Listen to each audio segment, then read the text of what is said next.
Ассаламу алейкум, кадырман телекөрүүчүлөр, урматтуу мусулман бир туугандар. Жараткан Алла Таала кармаган оразаңыздарды кабыл кылсын дейлиги. Бул ыйгайда дагы бир жолу Кыргызстан мусулмандарынын дин башкармалыгынын куттуу студиясында жүздөшүп жатканыма кубанычтамын. Бүгүн биз сиздер менен каллиграфия жаатында сөз кылмакчыбыз. Эгер билип көргөн болсоңуздар, мечиттердин ичине киргенде абдан бир кооз, ажайып бир жазууларды көрөбүз. Анан өзүңүздөр деле балким суроо берген чыгарсыздар, бул жазууларды ким жазат, балким кандай инсан жазат деп суроо беришиңиздер мүмкүн. Биз дал ушул жаатта сөз кылмакчыбыз. Бизден алыстабай туруңуздар. Эгер биздин эфир жаккан болсо, анда комментарийге өзүңүздөрдүн билдирүүңүздөрдү калтырып койсоңуздар болот. Бүгүн биздин куттуу студиябызга Сайфуддин Кожомуратов агайыбыз келип отурат. Бул киши ошол ислам жаатындагы каллиграфия жаатында эмгектенген биздин агабыз, устатыбыз десек болот. Кош келипсиз. Кармаган оразаңыз кабыл болсун. Рахмат, сиздерге да кабыл болсун. Бүгүн агай ушул каллиграфия жаатында, негизи эле ошол Кыргызстанда каллиграфия жаатында кандай бир өнүгүү бар? Бул эмгек сизге каяктан келди? Кантип үйрөндүңүз? Ушул жаатта сөздү баштан баштабайлыбы? Макул. Бардыгыңыздардын Аллах Таала кармаган оразаңыздарды кабыл кылсын. Ушул ислам каллиграфиясы негизинен ислам каллиграфиясы бир нече түргө бөлүнөт да. 7 түргө бөлүнөт. Биринчиси насх жазуусу, сүлүс жазуусу, дивани жазуусу, риқа, сүлүстайтыга риқа, настарик деп коет, фарси жазуусу, куфи жазуусу. 7 түргө бөлүнөт. 7ден да көп майдаланып кетет да. Негизи ошо биздин орто чөлкөмүндө негизинен насх жазуусу көбүрөөк колдонулат да. Ошон үчүн баягы Ташкент басмасы деп коебуз, ошол жерде да көбүнчө насх басмасы менен басылган китептер. Ата-бабаларыбыз да ошол фарси же насх жазуусун колдонушкан да. Ошондуктан биздин устаздарыбыз биринчи ошо Жолборско Маариф уулу. Ал кишиден кийин биз Бишкекке келгенде ушул Борбордук мечиттин имамы бар эле, Абдулмажид Караке. Ошол кишиден өзү да мечиттин имамы эле, имам хатиби эле. Ошол киши өзү кары киши эле. Анын үстүнө ошо хат жүзүнөн каллиграфиядан да күчтүү, орто жада бир алдыңкы кишилерден болгон да. Ошол кишилерден илим алгам негизинен. Билимдерди ошол кишилерден алдым, илимди. Ушу жазуу тармагынан.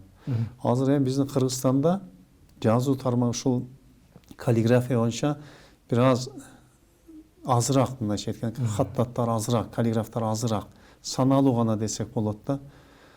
Ошондуктан бизде таңкысыраак, мындайча айтканда. Ошондуктан бизге да ушул каллиграфия мектебин ошо Кыргызстанда өркүндөтсөк, бөлөк мамлекеттерге дагы таалым алып алып ошо жакшы каллиграфтар чыкса деген жакшы үмүттөбүз да. Кудай буйрса ошо жаштардан чыгат деп үмүттөбүз.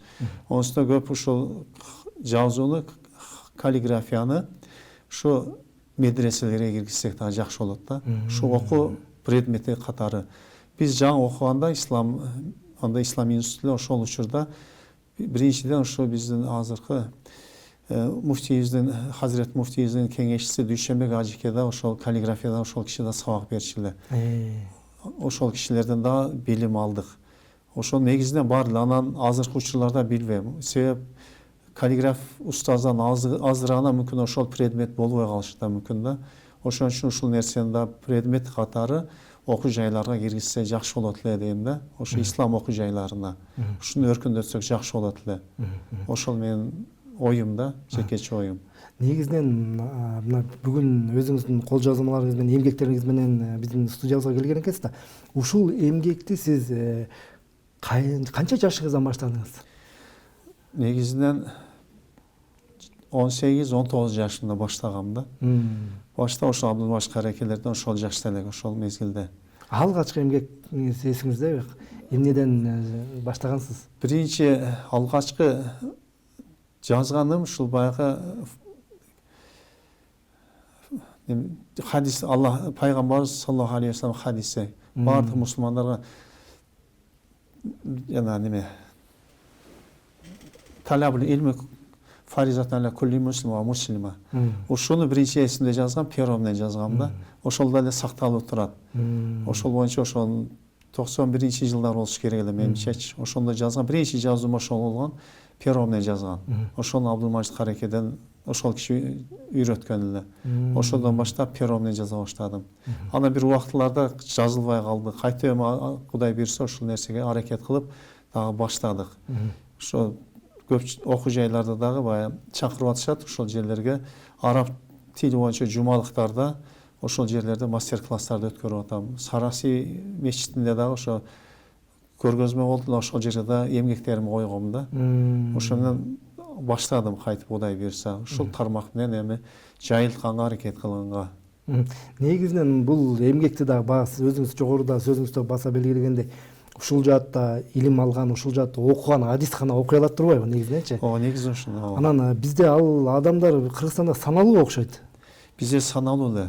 Себеби дегенде баягы Имам Саракчы мечитинин ачылышында ошол эсимде бар, раматтылык маркум ошол Садирдин ажы ошол кире бериштеги ошол жана кол жазууларды биз баягы түшүнбөйт элек да. Анан ошондо бул жакта ушундай жин сүрөсү жазылып турат деп ошол окуп берген жайы бар эле. Анан ошондо өзү сөзүндө айтып калды эле ал киши. Ошо муну атайын адистиги бар гана адамдар окуп жаза алат депчи. Демек буюрса Кыргызстанда деле учуубуз кур эмес экен. Кудай буйрса ошондой, Кудай буйрса дагы ушул нерсе уланып кетсе, учуубуз дагы уланып кетсе. Себеби ошол жазуу сүлүс жазуусу делет да. Ошондуктан мечиттерде көбүнчө ошол жазуу колдонулат да. Ошондуктан окуш бир аз саталыраак болуп калат да. Мисалы бул жерде, мына жерде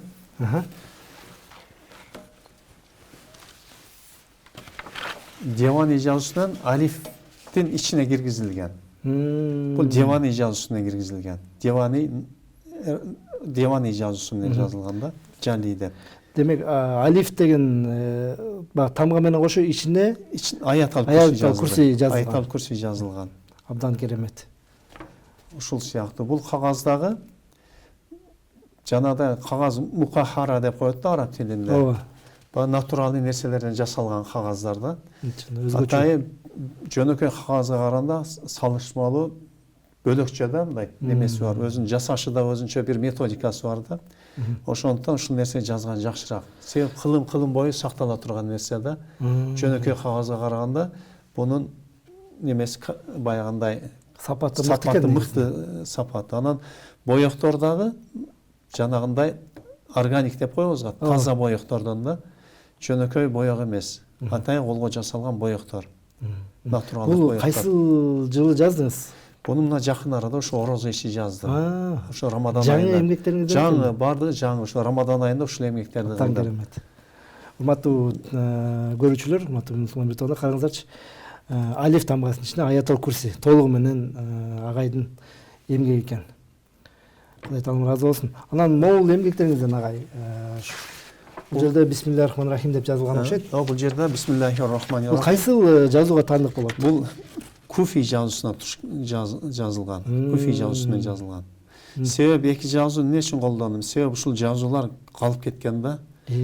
Ошо тарыхый жазма катары атайын ушуларга көп басым жасап атам да. Бул кагазда ошо жанагындай жасалган кагаз. Атайын бул атайын боелгон. Атайын боелгон кагаз. Бул Меккеден алып келдим эле. Меккеден алдым эле. Мынакей. Анан бул жерде дагы ошол кагаз мукахара, бул кагаздагы. Бул башкача кагаз. Бул башкача кагаз. Бунун айырмасы бар. Бул жерде дагы Девани жазуусу менен. Девани Жали деген жазуунун түрү. Бул жерде эмне деп жазылып турат? Нун Бисмиллахир-рахманир-рахим. Нун деп кетип. Нун. Ол калам ва ма ястурун деп аят. Көрдүңүзбү? Ошончо бири-бирине жазылып кирип кете берет да. Абдан керемет. Анан бул жерде дагы ошол тамгаларга да өзүнчө түстөр берилген экен, Ар түстөр берилген, жана немеге карап туруп берилген. Бул азыр бул жазуулар дагы негизинен өчүп кетпейт да. Бул өчпөйт. Ошо натуралдык боектор менен, Абдан керемет. Анан могул жерде дагы керемет экен, могул дагы. Ушундай бир көрүүчүлөргө. Бул жерде дагы бул эми жана өзүнөн жөнөкөй эле кагазга жазылган. Аны дагы атай жаздым. Бул жерде Роббана атина фид дуния хасана ва фил ахирати хасана ва кина адабан-нар дуа, аяттагы дуа. Көп колдонобуз го. Пайгамбарыбыз айткан эң жакшы дуа ушул дуа деп. Ошондон ушуну жаздым. Бул да ошо Рамадан айында жазылган эмгектерибиз. Бул жерде да Девани жазуусунан жазылган. Эки түс бердим, жашыл менен күрөң түстү бердим да. Абдан бир мындай өзгөчө жазуу экен негизинен. Бул жерде дагы бир өлчө, бул дагы бир. Бул жерде да ошо Девани Жали жазуусу менен жазылган да. Бул жерде Rabbi aşrah sadri ve yessirli деп Musa aleyhisselam'ın duası. Ошол жазылган. Тоха сүрөсүндөгү. Бул жерде да жөнөкөй эле кагазга жазылды, өзүнө кагазга. Ушул жерден бир суроо, ушул эмгек канча күндө жаралат? Эмгек негизинен мындайча айтканда кээ бир учурларда бир күн кетип калышы мүмкүн. Толугу менен аркылуу болуп калат да, адамдын немесине жараша. Бейнети немерээк. Кээ бир учурда тез эле болуп калат. Эми ар биринин өзүнүн эрежесине жазылат. Бардыгы эрежесине жазылат. Өзүнүн эрежелери бар. Керемет. Ал эми бул жазуудагы могул жерде да мынакей. Бул Куфи жазуусу. Азыркы Кадыр кечесине тиешелүү аят. Машалла. Ушул акыркы ушу Кудайга шүгүр, ушу акыркы Рамадандын акыркы айларына күндөрүнө келип атабыз. Ушу Бисмиллахир-рахманир-рахим. Инна анзалнаху фи лайлатил кадр деп Кадыр кечеси тууралуу Бул жазуудагы беркилерден абдан өзгөчөлөнүп турат экен, Бул да ошо Куфи жазуусу бул да. Эски жазуулардан. Атай ошо басым жасадым да. Тарых. Демек бул биздин ата-бабалар ушундай жазып келишкен экен да. Биздин ата-бабаларыбыз бөлөк негизинен Куран ушул жазууда жазылган. Биринчи алгачкы басмалар ушул. Будан бир аз айырмасы бар эле. Кийинки жазуулар ушул жазууда жазылган. Куфи жазуусу менен. Окулушу дагы окулганга оңой экен. Оңоюраак болуп калган. Биринчи жазуулар, мусхафтын биринчи жазуулар окуш кыйыныраак болгон да. Аны дагы бир неметкенде Кудай буйрса көргөзөм. Андан кийинки эмгектерди көрө берели ага, мынакей. Бул жерде дагы булар жөнөкөй кагазга жазылган, бул дагы Девани жазуусу менен. Бул дагы дуа, аят, дуа кылабызбы көп учурда ошол. Инналлаху юхиббу тавабин ва юхиббу мутатаххирин деп дуа. Аят дуа. Булардын бардыгын азыр мисалы ушундай багы калыбына жана рамкалап туруп, кадимкидей эле илип койсо үйлөргө болот. Үйгө болот, ооба. Атай ушуларды кагазга неме рамкалап илип койсо сону көрүнүп калат, кооз көрүнүп калат. Анан мунун мындай узак сакталыш үчүн балким жанагынтип айнектеп койсо жакшы узак сакталат. Кылым сактала берет. Себеби боектор жана таза боектор да узакка сакталат болуп турган боек. Урматтуу бир туугандар, мынакей караңыздарчы, агайдын эмгектери чындыгында бул Кыргызстанда саналуу инсан болсо дагы мынакей учубуз кур эмес экен, агайдын эмгектери чындыгында мыкты. Анан агай мына могул жерде да бир өзгөчө жазуу көрүп турам. Бул да бир керемет экен. Бул дагы Девани жазуусу. Бул да аят иннаху минас Сулейман ва иннаху бисмиллахир-рахманир-рахим. Бул дагы ошол мукахара кагазына жазылган. Бая узак сактала турган кагаздар ушулар. Боек дагы органикалык боек да, мындайча айтканда таза боектордон.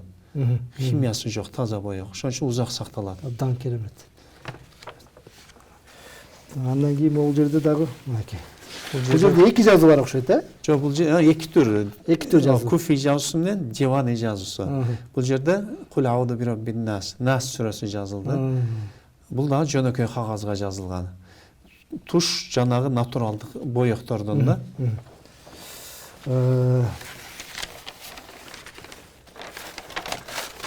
Бул жерде жанагы кагаз мукахара кагазы, колго жананы жасалган кагаз. Атай нерселеринен жасалган жумуртканын агы болот го. Ошонусуна неметилген, бетине узакка сакталат да. Бул жерде да бисмиллахир-рахманир-рахим кул хуллаху ахад аллаху самад лам ялид ва лам юлад ва лам якул лаху куфуан ахад. Ихлас сүрөсү жазылган. Машалла. Девани Жалли жазуусу менен жазылган. Мынакей. Абдан керемет. Чындыгында мындай кармагандан дагы адам чочулайт экен. Бул жазуу бисмилlah Фатиха сүрөсү, бул дагы ошо Девани Жалли жазуусу менен жазылган. Бул кагаздар азыркы эле современный мындайча айтканда азыркы кагаздар. Бул герман немистердин кагазы. Ошо жакшыраак немеси жакшы, сапаты жакшы. Сапаты жакшы. Бул жерде ошо ак боек менен жазылды, акрил боегу менен жазылды. Фатиха сүрөсү, бул да Девани Жалли жазуусу. Ушул эмгектер. Анан акыркы ошо Рамадан айында эмгектерим ушулар. чындыгында кандай бир абдан бир чоң эмгек десек болот, мындай. Анан бул жерде бир сөз кылып калдыңыз. Жанагы өчүп кетпеш үчүн кагаздын бетине жана жумуртканын актарын сүкөдүк депчи. Ошол боюнча дагы сиз бул жакта дагы багы тажрыйба же билим алдыңыз беле? Жок, ошол жакты неметпедим. Тажрыйба бизге бир аз ошону эми тажрыйба кылам буюрса. Себеби дегенде бул барактан көрүнүшүнөн эле бир байкалып турат экен да? Ооба. Ушул узак сакталат. Өзүнүн методикасы бар, көп нерсесин айтышпайт. Баягы өздөрүнүн секрети сыр кылып алышат да. Ошон үчүн эми Кудай буйрса ошол нерсени аракет кылам, өзүм тажрыйба кылып ушул жерден жасаганга. Демек азыр баштап көптүсүз, тажрыйбага уже пайда боло баштаптыр. Кудайга шүгүр, азыр жакшы. Анан могул кагаздар боюнча да мен суроо, бул жакта бир 4-5 түрдүү кагаз бар окшойт, Ооба, 4-5 түрлүү кагаз. 4-5 түрдүү кагаз бар экен. Анан ушул кагаздарды тандоодо да дыкат, көңүл буруш керекпи? Ооба, кагазга көңүл буруш керек. Кээ бир кагаздарга боек жукпай калат да. Сиңип кетет. Сиңбей калат. Сиңбей калат. Сиңбей калат. Бул кагаздарга боек сиңет. Сиңген жакшыраак, ал узакка сакталып калат. Демек кагаз өзү сиңирип алган жакшы экен да. Сиңирип алган жакшы. Кээ бир кагаздарга жазганда өчүп кетет. Анан жана сөздү айтып калдыңыз, мен кээ бир багы чет мамлекеттерден дагы алып келем депчи. Чет издеш таталбы? Издеш татал. Атай буйрутма берем да. Меккеде устазым бар. Ибрахим Аль-Арафи деп, Макка шарифтен ошо хаттат болот, каллиграф болот. Ошол киши умрага барган учурда даярдап берет. Ошол кишиден алып келем да бул жака. Туркияга барып калганда алам. Негизинен биздин Орто Азияда табылыш бир аз бизде жок кесе да. Жок кесе. Бизде жок кесе. Иранда көп, эми Иранга мүмкүнчүлүктөр жок. Ошо көбүнчө ошо умрага барганда ошол нерселерди дайындап алам да. Баягындай көп алып келип алам да. Азыр эми ушунча эмгегиңиз менен Казакстанга сапарга бараткансыз экенсиздер. Ошол сапарыңыздар боюнча бир айтып бербейсизби? Кудай буйрса ошол Казакстан тараптан ушундай программа болуп атат да, көргөзмө болуп атат. Ушу Орто Азиядагы ислам каллиграфиясынын биздин мындайча айтканда маданияттагы, Орто Азияда маданияттагы араб жазуусунун таасири. Ошол конференция болуп атат, чоң конференция болуп атат, эл аралык конференция болуп атат. Бул жерге Туркиядан келет, Өзбекстандан келет, да бөлөк мамлекеттерден келет. Ошол жерге Кудай буйрса чакыруу келди, ошол жака 26-сы жөнөйбүз, Кудай буйрса насип. Демек Кыргызстандын атынан сиз барып аткан экенсиз. Кыргызстандын атынан мен кетип атам. Ошо сүйлөй ал жерде айта турган сөздөрүбүз Кыргызстанда каллиграфия мектеби тууралуу айтылат. Биздеги кандай кемчиликтерибиз бар, кандай аракет кылсак болот, ошол программаларда ошол жерде дагы Кудай буйрса ошол жерде дагы ошол сөздөрдү айтабыз да, насип кылса. Бул абдан керемет. Негизи багыл бизде да Кыргызстанда дагы бул өнөр, балким бул талант бар, сакталып келатат деген бул чоң тарых биз үчүнчү. Анан агай жана сөздө кеп кылдыңыз. Багыл 91-жылдан баштап канча бир мечитти коздогонго аракет кылдыңыз? Көп эле мечиттерди. Оорбу? Оор эле. Азыр эми көбүнчө негизин алганда азыр көбү современный технология деп атпайбы? Ооба. Кеси лазерден кеси ушул нерселер менен жеңилирээк болуп калды, бирок боё берки жазган таталыраак да. Эң негизги ушу Алай Гүлчө Борбордук мечитин жаздым. Ошол жерде жазуулар бар. Ошол сакталып турат дагы. Сулейман тоосунда мечитти жазгылы, азыр ремонттон кийин алар неметилди.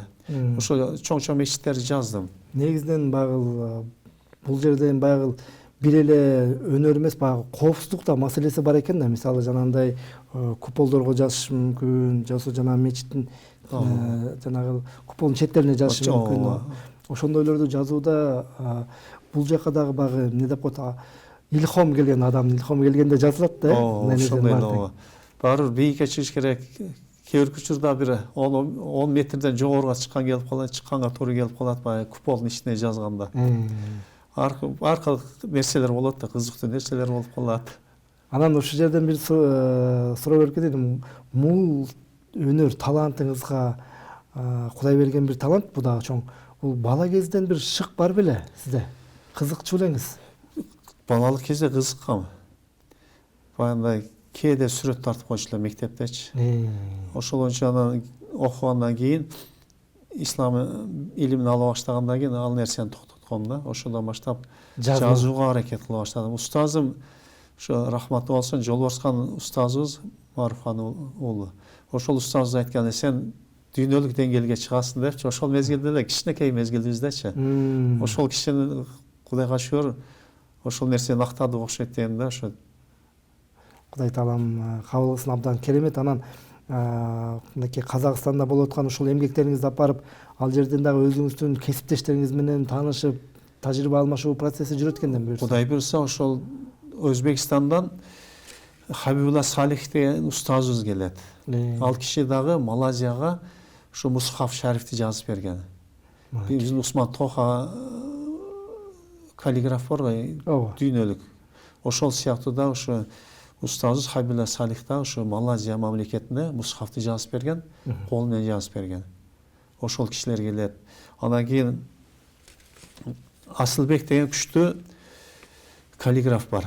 Алматы, Казакстандан. Ошол бала келет. Түркиядан келет.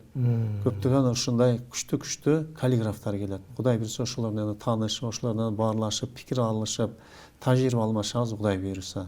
Анан ушунча багы эмгектериңин аркасынан сизге мындай ой келеби? Баягы кантип бул өнөрдү мындан кийинки муундарга, мындан дагы баягы мындай саналуу гана экенин деп атпайсызбы? Саналуу деп атпайсызбы? Өркүндөтүүгө болот. Канткенде сиздин тажрыйбадан байкадыңыз, эмне кылганда бул өнөр өнүгөт? Ошол негизинен мектеп ачыш керек. Кыргызстанга бир мектеп керек экен. Каллиграфия ошол жерде айта турган темабызда ошо Кыргызстандагы каллиграфия мектеби. Ошого жараша Кудай буйрса бизге да ошол сыяктуу мектеп ачып алсак, кийинки келечектеги жаштарга ошол нерсе себеп болуп калат да. Таланты бар көп жаштар бар. Көбү билбей жүрөт. Ошол нерселер аракет кылып биз дагы ошо дүйнөлүк деңгээлге чыксак деген жакшы ниеттерибиз бар. Бөлөк мамлекеттерден, Түркия менен, ушул жактар менен дагы ушу бири-бирибиз баягы карым катнашты кылыштык. Ал жактарда эң күчтүү ушу жазуу боюнча Түркия мамлекети. Ошол жактардан да устаздарды алып келиштик. Ошолор менен баарлашып, да ушул нерсени өркүндөтүштүк да.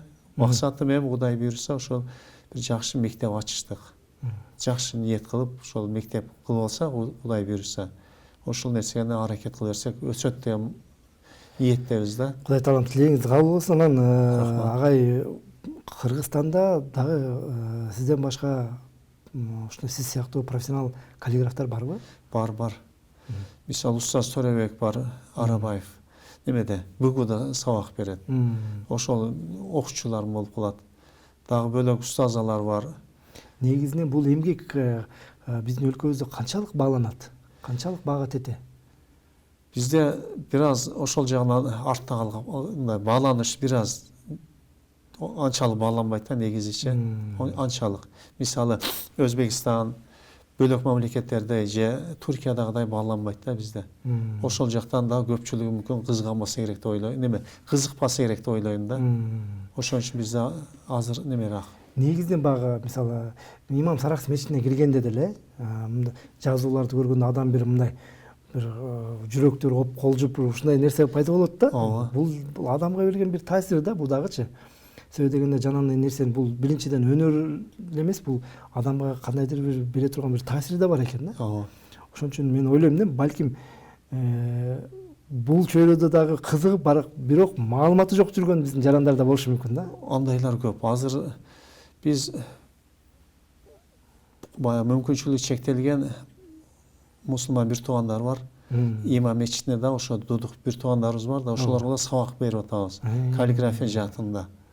Ошолордун да аракети жакшы да. Себеп мисалы каллиграфия кайсы мамлекеттер көбүрөөк басым жасайт? Япония басым жасайт. Кытай басым жасайт. Себеп биз көп нерсени түшүнбөстөн кылып коебуз да. ошол жак мындайча айтканда ошол адамдын калп таанышына да каллиграфия чоң таасир этет.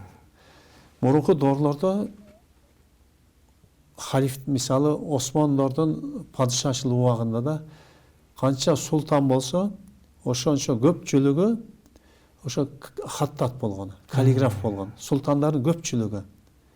Мен дагы бир жакын арада Шаржага барып келдим да, ушуна ыраазы болдум. Ошол Шаржанын эмири өзү хаттат экен.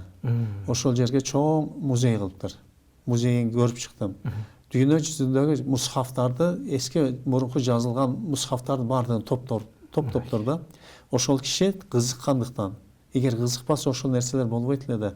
Дүйнөдөн топтогон, Туркиядан алып келген, бөлөк мамлекеттерден алып келген чоң жакшы музей кылып коюптур да.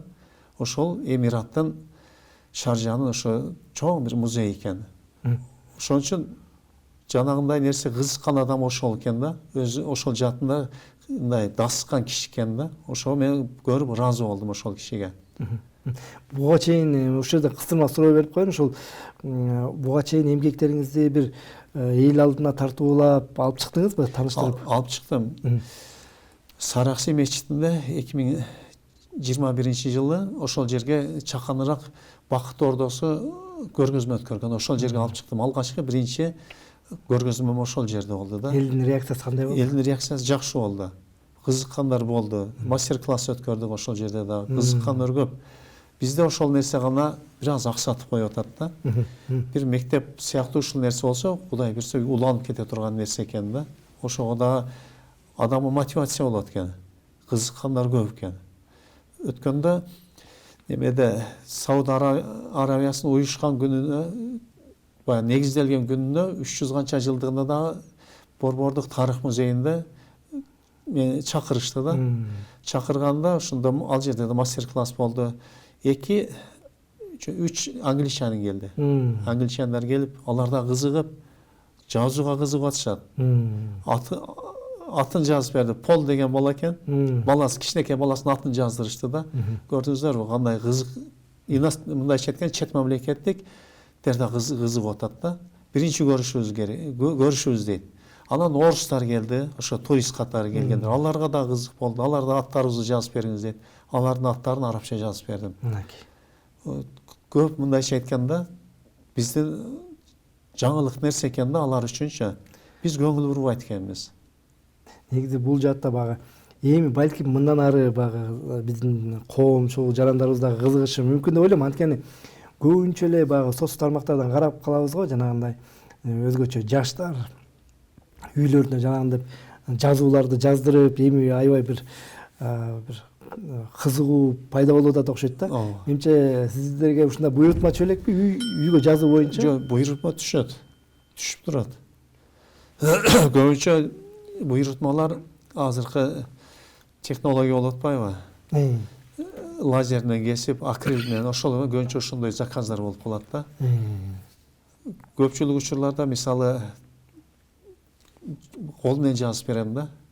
Кээде ошол нерсени да жазып берип коем. Буйрутма келгендечи. Анан бул суроону эмнеге бердим? Баягы каллиграфияны ошо бизнес катары өнүктүрүүгө мүмкүнбү? Мүмкүн, анысы болот. Себеп көпчүлүк жерлерде ошондой. Негизде Өзбекстанда ошондой кеңирээк таркалган да. Мүмкүн ошончо болот. Мынакей сиз Казакстанда өтүүчү эл аралык конференцияга бараткан экенсиз. Ошол ислам каллиграфиясы Кыргызстанда канчалык деңгээлде азыр салмактуу орду барбы? Бизде Кыргызстанда орду сөздүн башында айтып калдыңыз, багы биздин буга чейинки ата бабалар ушундай багы жети жазуу бар депчи. Ошол жаатта бүгүнкү күндө салмагы? Бүгүнкү күндө салмагы бир аз азыраак. Негизинен ошондой да. Биздин ортасында көңүл буруш керек экен да демек. Ооба, көңүл буруш керек.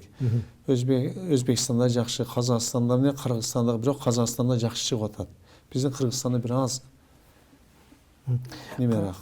Кыргыз жазма маданияты жана каллиграфия байыркы доордон келаткан өнөрбү же жаңыдан чыгып калган багы өнөрбү? Жо байыркы кыргыздын өзүндө жазуулар болгон. Себеп кыргыздардын өзүнүн эң тамгаларыбыз болгон. Бул баары бир келаткан нерсе да. Кийин араб алфавитине киргенде да Кыргызстанда көпчүлүк макалалар, мисалы Калуул Олуя, бөлөк өзүбүздөн баягындай эски мындайча айтканда көптөгөн Молдо Кылыч, Алла рахматын алсын, Тоголок Молдо, ошолор да көпчүлүк ушу араб жазуусу менен жазган. Казалдар бар го, архивтерде көптөгөн нерселер бар да. Ошолор биздин ошо мындайча айтканда туркий тил баягындай неметкенде Чагатай тили деп коет. Бирок араб алфавити менен кыргызча мааниси. Ошол жазуулар архивте дагы эле турат. Көп нерселер окулбай калган да. Себеби биздин ата-бабабыз колдонуп келген ошол жазууларды. Могу жана саймалуу таштарды каллиграфиялык өнөр десек болобу, байыркы доордон калган? Жок, аны айта албайм. Себеби дегенде баягы ошол жакта да бир жазуулар сакталышы мүмкүн, көп изилген. Анан Орхон Енисей жазуулары, булар каллиграфияга кирет. Алар неметет. Баягы саймалуу таштагы өзүнчө бир неме болушу мүмкүн, көпчүлүк изилдемей калган да. Андан кийин биздин коомдун кол жазма маданияты жоголуп бара жаткан жокпу? Биздин кол жазма жоголуп атат. Көпчүлүк учурда кол жазмаларды азыр көрүп атабыз. Кол жазма начар болуп калды. Баягы муну суроону эмнеге берип атам? Баягы бул өнөрбү же баягы кол жазуу стилби деген болуп калып атат да. Мындайча айтканда бул стиль да болуп кетет. Өнөр да болуп кетет да. Саналип доордо кол жазма өнөрүнүн орду барбы? Азыркы учурда орду болуш керек негизи. Негизи бул нерсе боло берет, уланып кете бере турган нерсе да. Биз баягы мынакей сиз өзүңүз айтып калдыңыз, Иранда бул абдан өнүккөн депчи. Анан каллиграфия маданияты өнүккөн өлкөлөрдөн үлгү алып, бир Кыргызстандагы балким баягы жаштардын кызыгуусу үчүн жанагындай бир аянтчаларды уюштуруп, соц тармактын баягы күчүн колдонуп, ушу соц тармак аркылуу дагы бир коомчулукту ушуга көңүл бурдурсак болобу? Ошондой болсо болот. Мастер-класстарды өткөрүп, бир жумалыктарды өткөрүп, ошол дагы кичине бир аз болсо дагы өкүт иштери болуп калат да. Ошентсе болот. Аракет кылыш керек.